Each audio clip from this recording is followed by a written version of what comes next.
अपने 2 दिवसीय झारखंड दौरे के तहत शनिवार को केंद्रीय गृह मंत्री अमित शाह चाईबासा पहुंचे।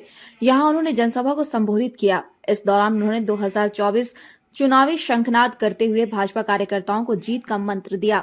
मंच पर बीजेपी के कई बड़े नेता मौजूद रहे। चाईबासा के टाटा कॉलेज मैदान में यह कार्यक्रम रखा गया था। मंच पर केंद्रीय मंत्री अर्जुन मुंडा, पूर्व मुख्यमंत्री सह भाजपा के राष्ट्रीय उपाध्यक्ष रघुवर दास, जमशेदपुर सांसद विद्युत वरण Mahato, BD Ram, Sanjay Seth, Sunil Singh, Sameer Oraon, Sunil Soren, PN Singh, Nishikant Dubey, Sudarshan Bhagat, Aditya Sahu, Ranchi mayor Asha Lakra, पूर्व प्रदेश अध्यक्ष दिनेशानंद गोस्वामी समेत अन्य नेता मौजूद रहे। जनसभा को संबोधित करते हुए गृह मंत्री अमित शाह ने हेमंत सरकार पर जमकर निशाना साधा। कहा शाह ने कि झारखंड की हेमंत सोरेन की सरकार ने झारखंड को तबाह कर दिया है। यह सरकार आदिवासी विरोधी सरकार है। पूरे भारत की गरीबी यहाँ से मिटाई जा सकती है, लेकिन ऐसा हो नहीं पाया। जब हमारी सरकार यहाँ थी तो हमारी सरकार ने यहाँ शिक्षा, स्वास्थ्य, विद्युतीकरण जैसे योजनाओं पर काम शुरू किया था, लेकिन फिर ऐसी सरकार आई जिसने राज्य को तबाह करके रख दिया। अटल जी ने बिहार से राज्य को अलग करने की मांग को पूरा किया था। उन्होंने कहा कि इस राज्य का मुख्यमंत्री तो जनजातियों का है, मगर ये उन्हीं का विरोधी है। राज्य में भ्रष्टाचार चरम सीमा पर है। जबरन उनकी जमीन लूटी गई है। राज्य में घुसपैठियों ने रक्षा करने की जिम्मेदारी किनकी है? उनकी है या नहीं? लेकिन अपनी वोट बैंक के लिए यहाँ की माता बहनों के साथ जो वो कर रहे हैं, जनता उन्हें माफ नहीं करेगी। इसका परिणाम उन्हें 2024 में देखने को मिल जाएगा। 2024 में कमल खिल जाएगा। राज्य में नौकरी के नाम पर युवाओं और खतियान के नाम पर आदिवासियों के साथ धोखा हुआ है। शाह ने कहा कि हमने एक आदिवासी महिला को राष्ट्रपति बनाया है। द्रौपदी मुर्मू जी आज देश की राष्ट्रपति है। ऐसा पहली बार हुआ है जब किसी आदिवासी को ये पद दिया गया है। वहीं उन्होंने कहा कि हेमंत सरकार ने आदिवासियों की जमीन बेचने का काम किया है। सोरेन सरकार घुसपैठियों के माध्यम से यहाँ के आदिवासियों की जमीन हड़पने का काम करवा रही है। इस सरकार ने केवल और केवल भ्रष्टाचार किया है। इस बार झारखंड में परिवर्तन आएगा। वहीं नेता प्रतिपक्ष बाबूलाल मरांडी ने जनसभा को संबोधित करते हुए कहा कि आज भी लोग लाल पानी पीने को मजबूर है। झारखंड में विकास कोसों दूर है। वर्तमान सरकार लोगों की ही नहीं अपनी चिंता करती है। वर्तमान सरकार लोगों की नहीं अपनी चिंता करती है, अपने परिवार की चिंता करती है। आज तो राज्य में लुटेरों और बिचौलियों की सरकार है जो राज्य को लूट रहे हैं। मंच को केंद्रीय मंत्री अर्जुन मुंडा ने भी संबोधित किया। Bureau report, India news viral, Bihar Jharkhand. और राज्य में सब कुछ खनिज संपदा को लूट रहे हैं। यहाँ तक कि नदी का बालू भी लोगों ने नहीं छोड़ा है। और हालत इस प्रदेश में ऐसी है, इस क्षेत्र में भी ऐसे ही है कि अब नदी में बालू भी नहीं बचा। अब गांव घरों में अब घर बनाने के लिए भी लोगों को बालू उपलब्ध नहीं हो रहा है। आज कानून व्यवस्था की स्थिति पहले काफी चर्चा हो चुकी है और इसलिए मैं उस ओर नहीं चर्चा कर रहा हूं कि कानून व्यवस्था तो बदतर से बदतर हो गई है। मां बहनें यहां सुरक्षित नहीं है और राज्य में चारों तरफ गो तस्करी हो रही है।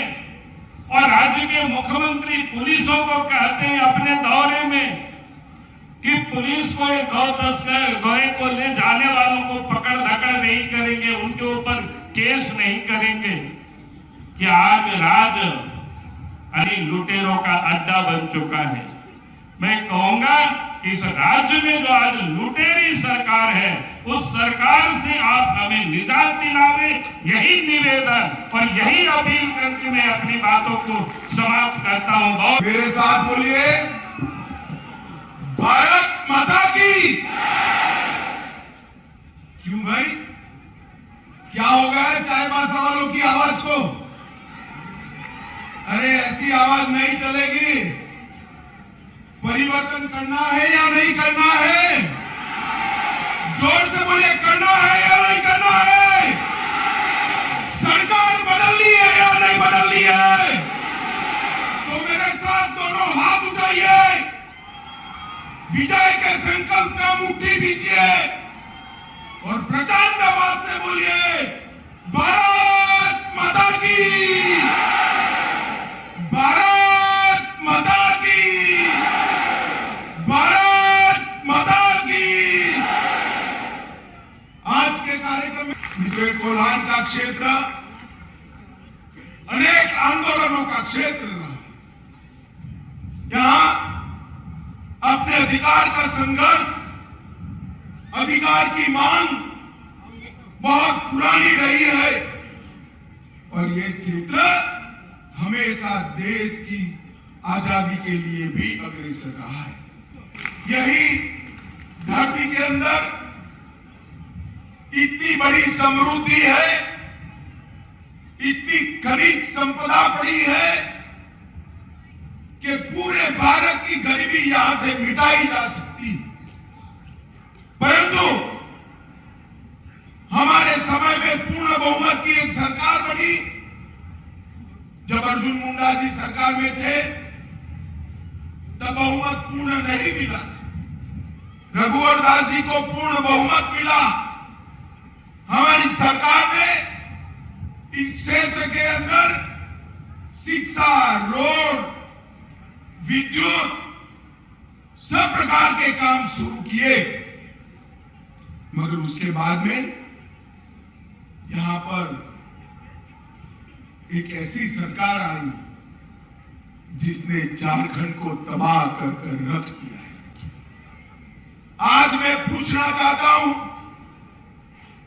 अटल जी ने जिस कल्पना के साथ झारखंड को बिहार से अलग कर सालों पुरानी झारखंड की अलग राज्य की मांग को पूरा किया, क्या हेमंत सोरेन सरकार उसके कल्याण के लिए काम कर रही है? भाई जरा जोर से बोलिए, कर रही है? इस राज्य का मुख्यमंत्री तो आदिवासी है, इस राज्य का मुख्यमंत्री तो जनजाति का है, मगर ये सरकार आदिवासियों की विरोधी सरकार है मित्रों, विरोधी सरकार है। इस सरकार के समय में भ्रष्टाचार अपनी चरम सीमा पर पहुंचा है। इस सरकार के समय में बिचौलिए, दलाल और आदिवासियों के जमीन हड़पने वालों के समय आ गया। आज मैं झारखंड के मेरे जनजातीय भाइयों को कहने आया हूं, 21 बेटियों से आदिवासी माता बहनों की रक्षा करने की जिम्मेदारी हेमंत सोरेन सरकार की है या नहीं है? क्या वो पूरी कर रहे हैं? अरे हेमंत भाई, कान खोलकर सुन लो, अब सब आपको जान गए हैं। अपनी वोट बैंक की राजनीति के लिए आदिवासी माता बहनों की रक्षा के साथ, उनके भविष्य के साथ जो छेड़खानी आप कर रहे हो, झारखंड का ट्राइबल आपको माफ नहीं करेगा, माफ नहीं करेगा। और उसका ट्रेलर 24 के चुनाव में ही मालूम पड़ जाएगा। मालूम पड़ेगा या नहीं पड़ेगा भाई? क्या होगा सिंगू में बताइए? कमल खिलेगा या नहीं खिलेगा? लक्ष्मण गिलवा जी को आपने जिताया था, गिलवा जी अब नहीं रहे हैं, मगर मैं आज आपके पास आया हूं कि 24 में मोदी जी को प्रधानमंत्री बनाने के लिए सिंहभूम से एक कमल लेकर दिल्ली भेज दीजिए भाई, हम इस क्षेत्र का विकास करेंगे। माताओं, भाइयों, बहनों, यहां पर नौकरी के नाम पर युवाओं को धोखा दिया, शिक्षा के नाम पर नैनिहालों को धोखा दिया, खतियान नीति के नाम पर आदिवासी समाज को धोखा देने का काम किया। ये चाईबासा पूरा क्षेत्र, उसकी बंदोबस्ती 1964 में हुई है। मेरे हो जनजाति के भाई बहन कान खोलकर सुन ले, सरकार क्या कर रही है। पूरी बंदोबस्ती 1964 में हुई है। अब ये कहते हैं 1932 के खतियान के आधार पर ही नौकरी देंगे। तो चाईबासा वालों को नौकरी मिलेगी भाई? जरा जोर से बोलिए, मिलेगी क्या? अरे काहे को भाई विभाजन कर रहे हो? नौकरी की संख्या बढ़ा दो। अगर दम नहीं है नौकरी की संख्या बढ़ाने का, जगह खाली कर दो। हम आकर झारखंड को आगे विकास के रास्ते पर ले जाएंगे। आदिवासी, नॉन आदिवासी, पिछड़ा और आदिवासी, ये क्या लगा रखा है? झारखंड को बर्बाद करने पर क्यों तुले हो भाई? झारखंड वालों ने ही वोट देकर आपको मुख्यमंत्री बनाया था, और आपने मुख्यमंत्री की बनने के बाद पूरी की पूरी झारखंड सरकार लुटेरों के हाथ में, दलालों के हाथ में दे दी। और माताओं, भाइयों, बहनों, हमें घुसपैठिए जनजातीय बच्चियों से जबरन शादी कर रहे हैं और उसके बाद में उनकी जमीन ऐंठ रहे हैं। मैं आज चेतावनी देना आया हूं हेमंत सरकार को कि घुसपैठियों की इस हिमाकत को रोकिए, वरना झारखंड की जनता आपको माफ नहीं करेगी। वोट बैंक की लालच जनजाति के हित से बड़ी नहीं हो सकती, और आपने तो आदिवासी होकर एक काम किया है। वोट बैंक की लालच जनजाति के हित से बड़ी नहीं रखनी चाहिए। मित्रों, मैं आज इनको कहने आया हूं कि आदिवासी माता बहनों की रक्षा करना हम सबकी जिम्मेदारी है। आपके दिन समाप्त हो चुके।